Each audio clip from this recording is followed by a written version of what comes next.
Hey, it's Heba.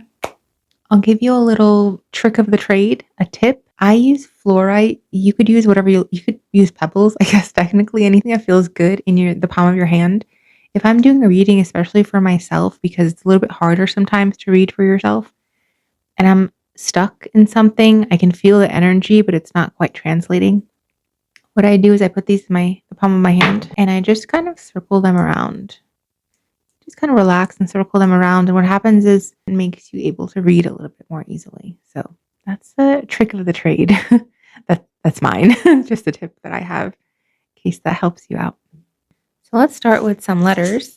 This is just some extra confirmation if you need it or want it that this reading might be for you. Not everybody will be represented here, but it's just kind of a little extra something nice. These letters could relate to your name or something that's important to you right now or someone else's name. Oh, interesting. The first three letters spelled Poe. And the last letter is J. So Poej. Poej. I'm also going to get some numbers. So these numbers, same thing with the letters. If you want a little extra confirmation that this reading could be for you, this could relate to your birthday, a date that is very specific to you, or just some lucky numbers or numbers that you've been seeing around lately. Let's see here. We have 3 and we have 4. That's wonderful. So it could be, also an age, 34, 43. Anything with the numbers 3 and 4, if you can see those. Let's start off with the Oracle of the 7 Energies. I have a fun fact for you. I didn't know what Oracle cards were, and I had never used Oracle cards, and I started my divination journey a very long time ago. Let's see, what year was that? I would say it's been almost 20 years. I really only knew tarot, and that's what was close to my heart. And then as I started seeing what other people were doing, I saw them using Oracle decks. And that's when I started too. And I ended up really liking them just for, especially if you're not looking to do a whole entire reading, you just want kind of some inspiration cards or just to kind of peek into the energy. Oracle decks are great for that. So it's always nice to start with an Oracle deck. See what comes out. Birds of a Feather, number 25. Beautiful and Caging, number 14. Roots of Abundance, number 2. And the Uncharted Sea, number 46. Of these cards, the two that stuck out to me really was number 14, Beautiful and Caging, and 46, the Uncharted Sea. These ones have the most energy running to them and through them, I would say. I read whatever I see in the cards, so it might be different than what the cards mean in the guidebook or how I would read the same card in a different reading. So for me, being honest in this reading, number 25, Birds of a Feather, it's cute. There's like birds on these posts. I really feel like it's not about finding your tribe or finding your people. I feel like it's okay to do your own thing. It's okay not to take your tribe with you everywhere you go. It's okay to not have the support of a huge group of people around you. It's okay to do what you're doing separately from what other people think about it. It's interesting. It's like sometimes the people you've spent a lot of time with, you might really depend on their opinion of what you're doing. That might hold a lot of weight. But in this specific reading, in this context, you don't always have to take everyone with you. It's okay not to. And perhaps that's why it relates to this beautiful uncaging card, number 14. We see a key going into a keyhole and the uncharted sea. I feel this energy of wanting to try something new, wanting to go out on a new adventure, wanting that feeling, that rush, that exhilaration of doing something completely different in uncharted waters, uncharted sea. What I'm getting here is that perhaps you've been in something for some time. You have quite an established routine and established people that you see in that routine. And there's elements of that that are so lovely, but it's as though your heart is calling you somewhere else, somewhere different, doing something different, charting new waters. How exciting is it to start something that you have almost no knowledge about and you don't know what's going to happen necessarily? But I mean, of course, it's safe. You're not in harm's way. It's just new territory and you get to explore it. You get to explore yourself in a completely new light. That's also what I'm seeing is that perhaps you've seen yourself in the same light for some time. There's like this version of you that people have supported for a long time. And Maybe even that feels a little bit old, feels a little bit like, okay, I've done that. It's worked well. But could there be other parts of me to explore? I would say yes. There's some beautiful new waters ahead of you to explore. There's something that wants to burst forward from you to explore new lands. And then we have this Roots of Abundance card, which seems to stand on its own. Again, we see a key. It's the roots of a tree here, and there's a little image of a key at the very bottom. Roots of abundance. I don't feel money in relation to this. I'm not feeling abundance money. It's abundance in terms of fulfillment, you feeling fulfilled in your life, you feeling like there's people around you that are helping you to rise in a way, to transcend, to become more, to expand. Abundance to you means fulfillment. It means exploration, creativity, to feel like you're living your life in a way that's really true to who you are and that you're going somewhere interesting. So it's not really about the money so much as it is about what really makes you happy, what makes you feel alive, what makes you feel excited to get up in the morning and excited to try new things. So that's kind of an overview of what we'll be talking about in this reading, if any of that resonates with you.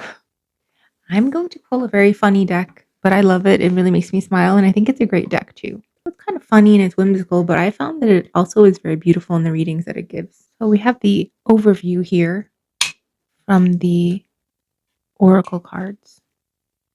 Let's get some more information from the tarot. If you don't know, I do energy readings and I don't use anything. I don't use cards. I don't use really any tools. Sometimes I set out crystals kind of just for fun if I feel called to certain ones. When I want to give some more detail after the energy reading, if somebody wants some more kind of concrete questions or concrete answers on a question, I will pull out the tarot because the tarot connects the heavens with the earth in a sense, right? It's all divination. That's what divination is doing. And this just anchors the energy into something so that it's giving more of a concrete response rather than a very conceptual one. Whereas my readings can sometimes be quite conceptual. They're a journey that we go on together. I like that the tarot kind of grounds us a little bit more in reality. The Queen of Pentacles fell out on its own, as you probably saw. And this is very cute cat looking in its bowl. So I would say this is related to the Roots of Abundance card. We see here that money isn't necessarily an issue because perhaps it's been something that you've been focused on a lot of your life, is to feel comfortable, is to have enough money to pay your bills, focusing on that element. Perhaps that's how you have these people in your life, is through avenues of how you make money. That's how you've collected the circle of people that are around you. This card, the Uncharted Sea, this one, the energy on this is so strong, it just keeps popping up. It has a compass on it. You might be a water sign. Whether you are or whether you aren't, I would really invite you to spend some time with water. So if there's a body of water near you or one that you can easily access, I would invite you to go swim in it, sit next to it, reflect. It seems like water is going to be important here for you. Good. Let's do one more.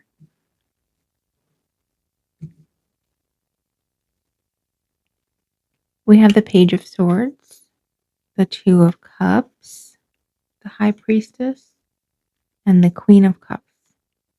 Queen of Cups and the High Priestess are both under the Uncharted Sea, and that's water. Water and water.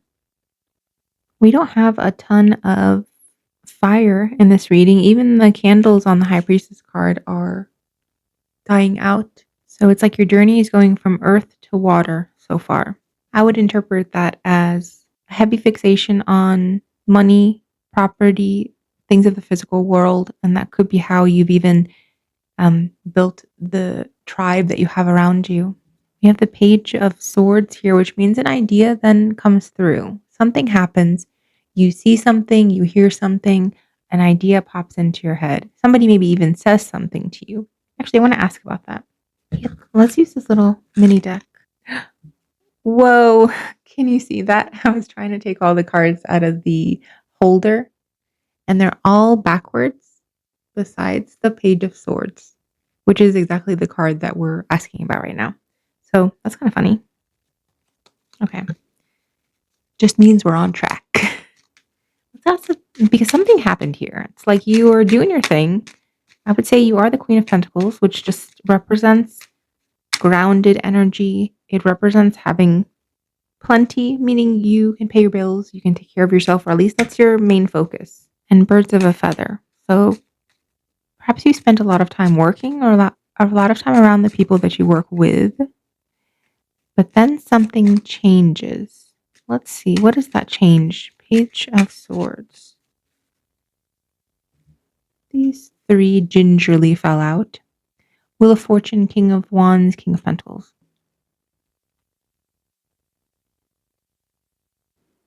A change. I keep getting in my mind that it's like an idea. An idea was presented to you or you thought of it. We have the King of Pentacles and King of Wands, so it could be somebody that you work with. Could be somebody that you work with is making a change, and the change that they're making in their life is somehow inspiring you or gives you an idea. Someone took quite the change of direction, unexpected change of direction. This inspires you. This makes you think, and it sets you off on a different path. Right, quite the change. So here's the beautiful engaging card. Let's take a look at that a little bit closer. It's as though you were living in your very earthy, mortal self. Something happens here which presents a new idea for you. And perhaps this next phase of your life is about, Ace of Swords, is about making a change as well and beginning to live more of a soul-focused life. So answering the call of something within you that has to do with your spirit, the reason why you came, rather than just making ends meet, doing the whole survival situation. Ace of Swords just fell out. This for me is always confirmation that if I'm reading, I'm on the right path. I'm reading correctly the energy. Also for you, it confirms, yes, there was an idea that came forward that is starting a new phase of your life. And it's quite beautiful. Literally beautiful and caging. Two of Cups. Let's look at this Two of Cups here. Because you're not alone. You're not alone. Even if you're leaving behind some people potentially in this new beginning, it's not that you are going off completely alone. There's some level of support here. Six of Swords, yes. You have assistance, whether it's the universe, guides, or physical people in your life, which can all be the same thing. There's assistance going from where you were before, where you are now, to where you're going next, okay? Because where you were is very known. It's like you've been in that energy for a while. You know what it gives to you, and you know what it presents. And moving forward, you're going into less known territory, and you have assistance in making that shift. Beautiful. It's like everything is lining up so perfectly for you. I would say if you're ever in doubt, Page of Swords made it to the bottom of the deck here. I guess this is really your card for this reading. That's the card of taking a look at. So taking a look at what other people are doing or saying or what's happening in your life, having a sense of curiosity and interest, maybe without action at first. You're just looking, you're learning, you're observing, taking in information that's going to help you in this transition. So if there is a point at which you feel confused or uncertain, I want you to try this mantra, okay? Or just say this to yourself. Something in relation to divine timing. Say, my life is moving in divine timing and so am I. Everything is happening in perfect timing for me, because that's what I'm seeing here. It's like everything is set perfectly. One step to the next step to the next step. And if at any point you feel like you're not in step with that, it's okay. Just call yourself forward to be in step with it. Say, I am in perfect timing with the perfect timing of my life. I'm perfectly in sync with this beautiful unfolding. There does seem to be quite a significant turning point because of the way the cards are laid out. It's really like perfectly in the center here where we see you making a transition between the person that you were before, the life that you had before, what you really depended on as your identity before, then beginning to make this shift as a result of being inspired by an idea You have some level of support. Might not be as large as the support you had before. There's still support, universal support, potentially someone in your life that's rooting for you. Interesting, these cards fell on top of the Queen of Cups, which is kind of fast forwarding to the end of this reading, which is really funny because we didn't even get a chance to look at this section, right? The High Priestess. The High Priestess sometimes guards knowledge. Sometimes, if I'm asking a question, asking for further clarity, I get the High Priestess. I don't ask any further because it could be guarded knowledge for a reason. We're still going to ask about it, but it is interesting that we skipped from this transition point where you had assistance, right? You're on the the open water, you're making the move, you're transitioning, and then all of a sudden we fast forward to the very end of the reading where you've become the person that you were meant to become, and we see what's going on there. Literally, you start off as the Queen of Pentacles here, and you move into the Queen of Cups. We see you very earth energy, very money-oriented, work-oriented, moving into a very emotional self, emotional you. You're more true to who you are. You care more about how you feel. You care more about the quality of the relationships that you have. You're more in tune with your higher self. That's the transition that you're making. Before we jump to these cards that came out here right at the end, I am going to ask about the High Priestess. High Priestess is definitely attached to this Uncharted Sea card. You can even see how the coloring of them is quite similar. You have a lot of blues, a lot of wateriness there. It is kind of like the unknown, moving into a very intuitive state, a very moving by how you feel. It's less about the hard and known facts that you were used to depending on before. And now you're depending on your intuition, just knowing certain things, trusting the movement of the universe and the movement of timing in your life. Let's see if High Priestess wants to say anything here. It's weird how these two fell out, but I feel hesitant to look at them. We have the Two of Swords and the Four of Pentacles. You know what I'm getting off of this? I'll tell you. There was perhaps a risk of getting stuck. So feeling indecisive, not moving forward, kind of pausing a little bit too long. And it's as though you're going to swoop right past that. Like there could have been this bump in the road, but it's as though intuitively you're going to glide right past it and not even realize. I think that's why we zoomed right to the end of the reading. You really are developing your intuition, your sense of being guided by your emotionality, your truth, and that's going to help you avoid pitfalls and bumps that you might have run into before. So that's really good news. Now, we're fast forwarding here. We still have the Four of Pentacles that we saw. That was kind of a secret here before. You kind of glide right past this energy, but it does pop up again. Four of Pentacles. We have the Ten of Swords. And we have the Queen of Wands, which is so beautiful. So many queens in this reading. I really like that for you.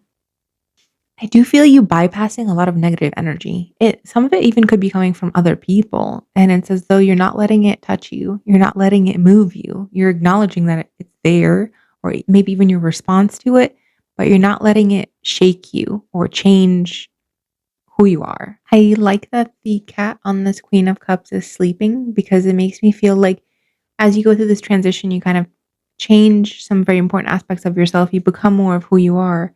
And you go through this journey that we saw here of the Six of Swords, and you're not alone, you're assisted. And even though there's this excitement, there's this exploration, there's this transitioning, you still get the chance to rest. It's like once you arrive in this new location, whether it's an energetic location or a physical location, you take a break. There's respite. There's a sense of, okay, we got here, let's take a nap, let's breathe for a second. Let's take in where we are now. And it makes me feel like you are going to really appreciate this newfound sense that you have, this ability to read your life intuitively, to feel your feelings and understand that they're guiding you and how to traverse that. And that newfound ability is perhaps going to allow you to rest a little bit easier. Like, I don't have to be so stressed. I don't have to do all these things. I can rely on my sense of how I feel, my intuition to guide me. The energy that I get from these three cards that fell out together is not letting anything phase you. Like things are ending, things were what they were, people are doing whatever they're doing around you, and there's such a strength within you. There's such a sense of enjoyment in who you've become and the journey that you've taken that you're not really letting anything quake you. Look at this cat on the Queen of Wands, sleeping and smiling, and the Queen of Wands is smiling. There's such a sense of calm. Yeah, you make this huge transition in your life, and maybe it rocks some areas of your life or rocks some people around you, but you don't let it change where you've gotten to and what you now really value. You're staying very steady in who you are and who you've become, which is so cool. I'm just going to get some final cards. So if you have any unanswered questions, anything else that you kind of want to wrap up the reading with, I'm going to pull some cards and see what comes out here as a conclusion, final answering of any questions that you might have. Page of Swords is coming through again. So sometimes you wonder if it's okay to even look at what other people are doing, or is it okay to be inspired by other people, to take inspiration from what other people are doing or learn from what other people are doing? And I would say this reading is saying, yes, it's okay. It's okay to be inspired by others. It's okay to kind of peek behind the curtain and see how people are doing things and find inspiration in that moving forward. And in an unlikely way, you might even make some friends. You might even make some connections you didn't expect to make by doing that. Almost like you're doing something, maybe you're like, oh, is this okay? It actually ends up being better than you could have anticipated it being. Temperance at the bottom of the deck. It's like the universe is supporting you in learning something, learning balance in some kind of way, learning how much of something that you need, there's something that you're missing in your life, how to access that thing, how to have a good balance and mixture of things that make you feel well in your life. Answering a specific question that you might have, or kind of rounding out the reading, we have the Five of Wands, we have the Ace of Pentacles, and the Six of Cups. I really do feel this is reaffirming what we've already heard in this reading. In the past, there was a lot of people around you. Yes, there was a lot of people around you. You could have worked with a lot of people or sometimes been in competition with others, but mostly it was playful competition, if any. There was a sense of okayness in that existence. It's not like it was bad. I'm reading the Five of Wands. There's just a little bit of tension and also a little bit of lack of soul fulfillment in doing that. It was like there was always going to be a turning point for you to be more soul oriented in your life. And that's exactly what we see. We see the Ace of Pentacles. So a new opportunity coming forward. That came from you having some kind of idea, a desire, curiosity about something to move into, to be more true to who you are. And we end off with the Six of Cups. Again, we see that you're not alone in this. The relationships that you have are more soul-oriented relationships. You have a deeper connection with your higher self. You have a deeper connection with your spirit guides. You have a more spiritual connection with people in your life. And you have a deeper connection with you and your child self, the part of you that had dreams before you became an adult, and kind of fulfilling those dreams as well, fulfilled in that child part of you as well. The last four cards I pulled don't particularly have a ton of energy related to them, but sometimes I just feel like pulling cards. There's a sense of calm once again. It's like you make this journey and everything's okay. There's a sense of smooth sailing. Even if things pop up in your life, you're able to handle them with so much more grace and maturity than you were able to before. And it's because you're more tapped into your truth and who you are and your higher self. And you're more able to handle any kind of discord or difficulty, challenges in your life, able to see opportunities in perfect timing and go for them in perfect timing. It's not often I get to say this, but this is what I really want to say, is that things weren't bad before. Things were pretty okay. They were just a little bit ho-hum. And you get really inspired by something or someone, and you're like, you know what? I want to live from a more authentic, true, exciting place. And you embark on this adventure. And what you come out with is not only the money or the ability to take care of yourself, you end up feeling fulfilled in ways that you haven't felt fulfilled thus far in your life. Having these very beautiful soul connections, feeling really connected to who you are, not taking difficult things to heart anymore, kind of letting things just kind of glide by you. If they don't feel good, if they're not really for you, you don't have to bring them so close. You kind of let them be where they are and you keep being true to who you are. So it's like you go from everything's okay, but it's a little bit ho-hum, to this beautiful transition into a more soul-oriented life. And the energy after that is just so calm. It's so beautiful. It's exciting, but it's relaxed. It's exciting, but it's not overwhelming. And I really like this for you. You're just handling challenges with so much grace and ease. Here you are embodying this Queen of Cups energy. Here you are embodying this Queen of Wands energy. I see you understanding your emotional self more than you ever have before, your spiritual self more than you ever have. And I think what's next for you, and it seems like it's already happening by the time you get to this point, is you're able to express more truly to who you are. And that's where this fire begins to illuminate your life. That's where passion really starts to ignite for you. It's quite wonderful, and I'm excited for you. Let me know if this reading resonated with you, and I will see you soon. Bye.